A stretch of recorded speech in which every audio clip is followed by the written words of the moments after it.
Hi guys, Brian here from the gas station. Just up here with another review. Again, I've been away for a while, picked up some equipment, figured I'd share it. I ended up trading my X Pro 1. I ended up trading it for the X-T1. Was that a good idea? I think so. I actually really like this camera. It's but for me it's not without fault, but it's pretty good. I'm actually relatively pleased with it. Right now I have, talk about a couple things first. I have the 18 to 55, and I also have the 35-1.4 lens for this camera. I don't know what happened, but my 35-1.4 just kind of went belly up. The focusing ring on it all of a sudden is now grinding like it's got sand in it. I don't know what happened to it. So that's in for service. So it worked fine for a few days when, after I got this camera, and then it just stopped working. So I've been using the 18 to 55, and it's 18 to 55 is a great lens, and it gave me an opportunity to try some of my legacy lenses, like my FD lenses, my 35-1. I got a 51-4, and I also have a nice Contax, actually the Yashica 51-4, which I've been kind of like playing with those a little bit. I've got some 28mm lenses and stuff, but anyway, I'm not going to go through the entire X-T1. If you guys want like a soup to nuts technical features, this dial does that and all that stuff, you can find that. You don't need me for that. I'm going to give you my impressions of the camera, what I like, what I don't like, I don't know. I'm just going to go through it. So I'm just going to riff here. So anyway, the X-T1, much smaller than the X Pro 1. In some ways, I think that's what people are looking for. I kind of wasn't. I really like the size of the X Pro 1, and I'm a little disappointed actually it's so small. It's nice and easy to carry. They do give you a much more pronounced grip here, which is really nice. That does make a difference, and it makes it a little easier to hold. What I do miss is my little thumbs up grip here on the side, but they do give you a little rubber bushing there, which does help and makes it a little bit easier. It's just not as comfortable as the thumbs up release that I had for my X Pro 1. So ergonomically for me, it's not as good as the X Pro 1 until I put on the battery grip, which I'll show you in just a minute. Things I do like. People complain that the exposure compensation wheel is hard to move. I think they just need to spend time and work on their thumbs. This thing is not hard to move. It's actually really easy to move.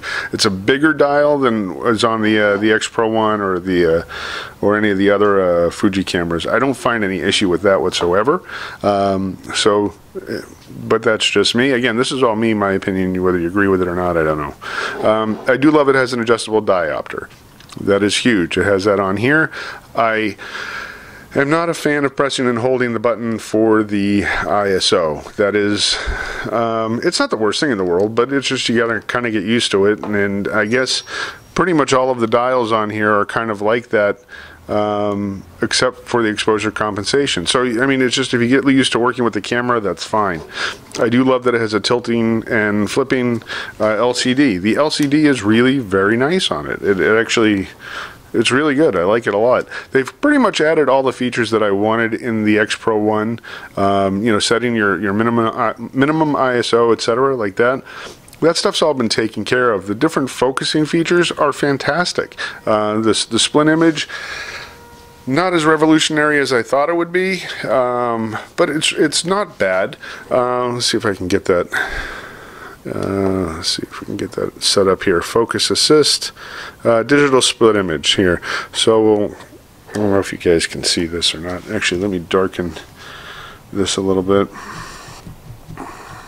See you guys, if you can see a little bit better. I don't think you're going to be able to see this, but the fact of the matter is, let's see. All right, so you would try and adjust and fix your focus via the focus ring, and you can kind of see the image splitting there, and it's pretty good. It's just it's not as good as I thought it would be. It's okay. It's not great on some lenses. You know, depending upon the light and stuff like that, it is a little bit easier to see. On most lenses, it's been okay. I do like the focus peaking a lot. The focus of peaking, I don't know. Anyway, the focus peaking, the highlighting, I think is really good. You can see that definitely coming in and out. I think that's really nice, and that's actually been fairly helpful. I do have a number of legacy lenses that I am using on this. I have some Leica lenses. I have some, you know, some Canon stuff. I've got a lot more legacy lenses that I can throw on this thing. I've got Leica R lenses and stuff. So that's really nice with this, and the different manual focusing options are fantastic, and I think revolutionary that they give you so many. I think that just makes this a fantastic camera.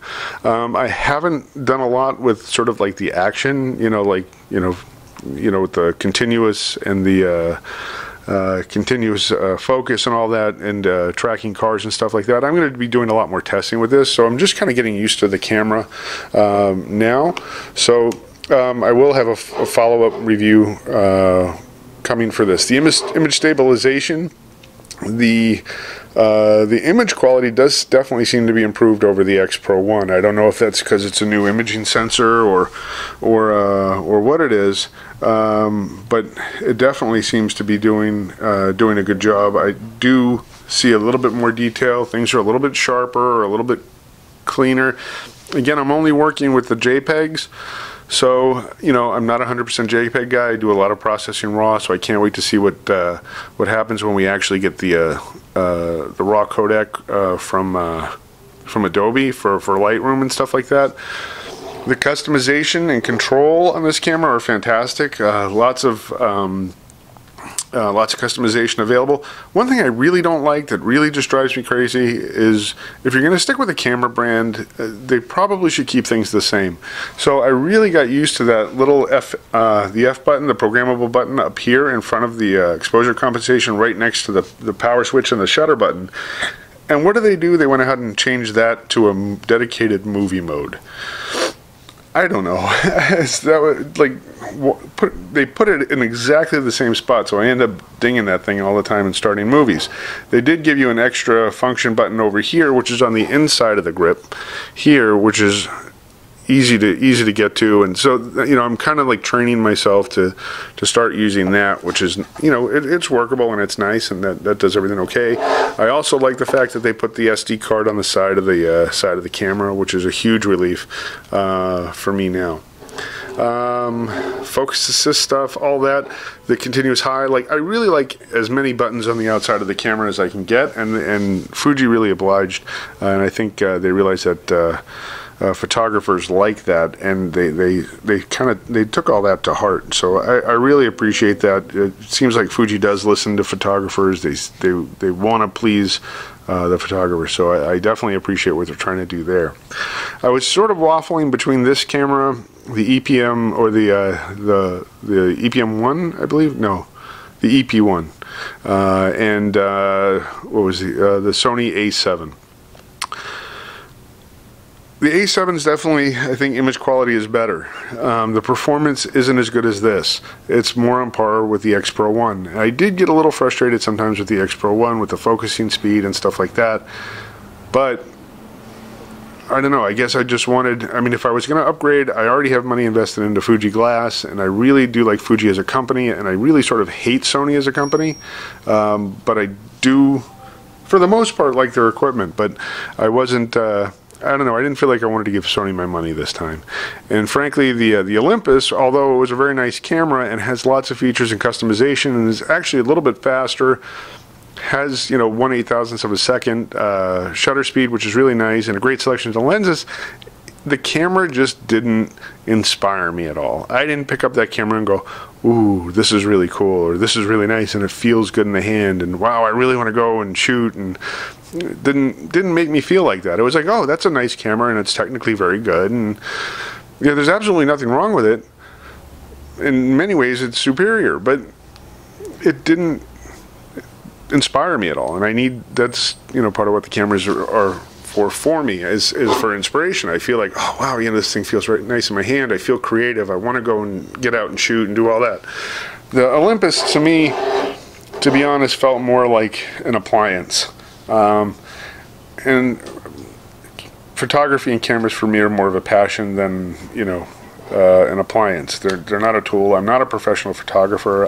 I have done work for money, but that's not what I do for a living. So this is a hobby, and I'm an enthusiast, and I'm a prosumer, or whatever that is. I don't even know what I am. But I'm a guy who likes cameras, and the Olympus just didn't inspire me to really want to go out and shoot. Also, the viewfinder on this is spectacular. I think the options that they give you in the viewfinder are phenomenal. They give you a full image and then a close-up image when you're trying to do manual focusing and stuff like that. Nobody else does that, and I've never seen anything like it, and that kind of blew me away. Do I miss the optical viewfinder of the X Pro 1? A little, yeah, I do. It was really nice, and sometimes when you wanted it, you just wanted it. And again, it was that creativity thing that makes you want to go out and shoot.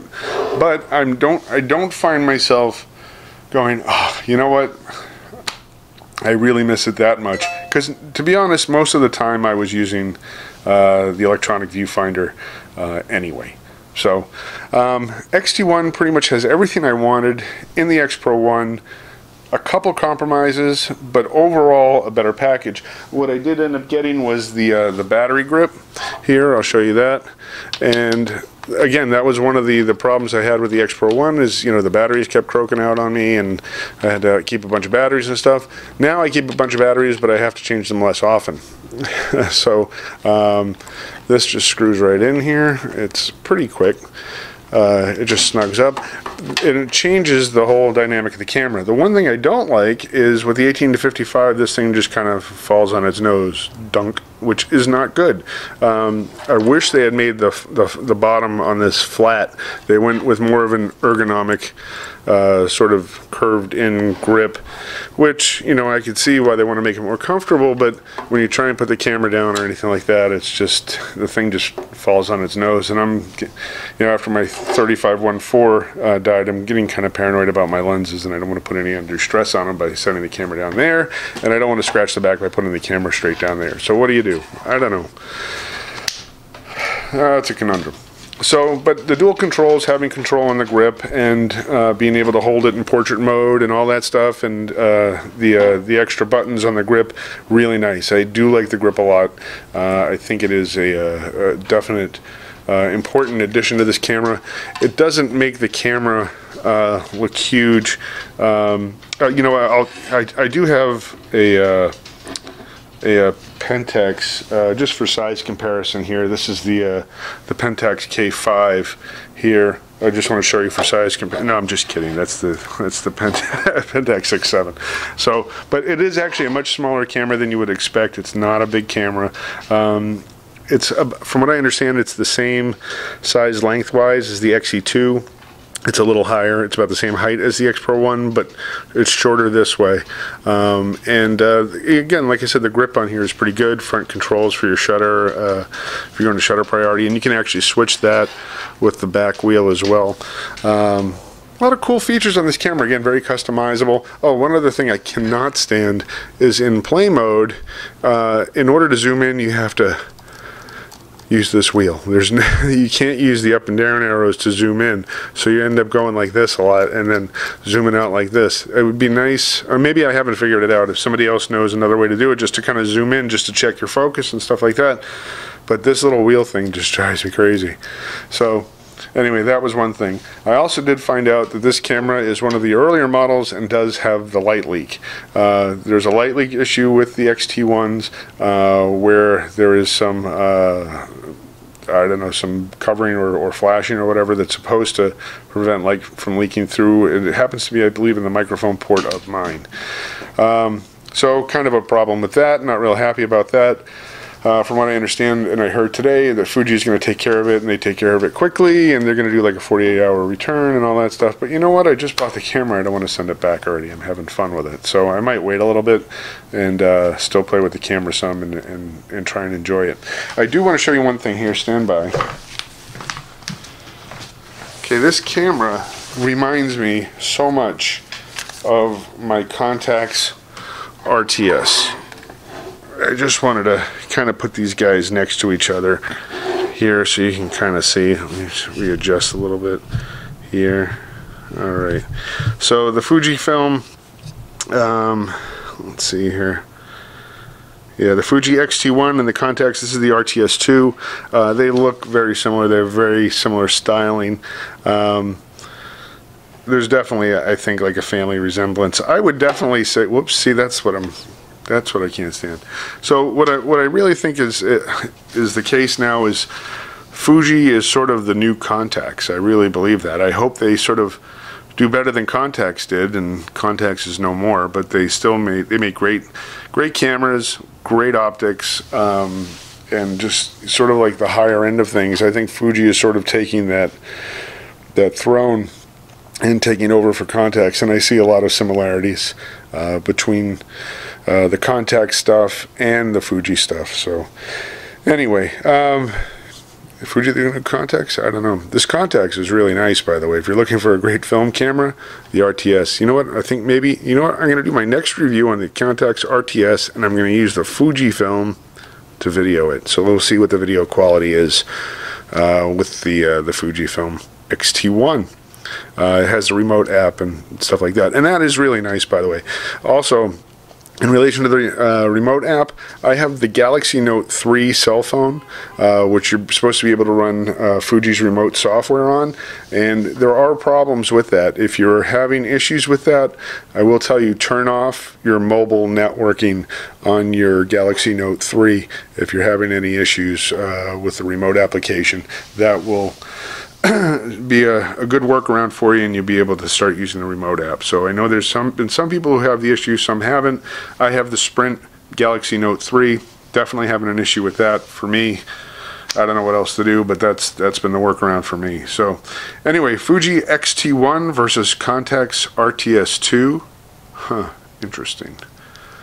Anyway, cool stuff. And if you have any other questions or anything like that on the X-T1 or whatever, and if I've said anything that's erroneous or off or wrong, please make a comment below. You don't have to be nasty, but just say, you know, oh, Brian, you were wrong on that. You know, we'll correct it. So anyway, I appreciate the community, guys. You guys are awesome, and thank you for watching. And I am going to try and keep these videos coming. So that's it, Brian from the gas station. I'll be talking to you soon. Thanks. Bye.